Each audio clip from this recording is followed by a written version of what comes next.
خواجہ حسن بصری رحمۃ اللہ علیہ کے پاس ایک نوجوان آیا اور آ کے کہنے لگا، حضرت جی مجھے سمجھ لگ گئی، آج کے بعد میں کام کوئی نہیں کروں گا، میں اب گھر میں بیٹھوں گا اور اللہ مجھے روزی دے گا۔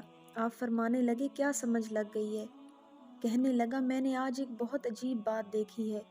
آج میں جنگل میں گیا ہوا تھا، ایک شیر آیا، اس نے ایک بکرے کا شکار کیا، کچھ اس نے خود کھایا اور کچھ اپنے پنجوں میں دبا کر پہاڑی کے اوپر چڑھ گیا، اور وہاں ایک نابینا لومڑی بیٹھی تھی، باقی کا کچھ حصہ اس کو کھلا دیا۔ تو مجھے سمجھ لگ گئی، جو اللہ لومڑی کے لیے روزی کا بندوبست کر سکتا ہے، میرے لیے کیوں نہیں کر سکتا؟ لہٰذا میں کام نہیں کروں گا۔ خواجہ حسن بصری فرمانے لگے، سبحان اللہ، کیا تیری سوچ ہے! تو نے دو کردار دیکھے، ایک لومڑی دیکھی اور ایک شیر دیکھا۔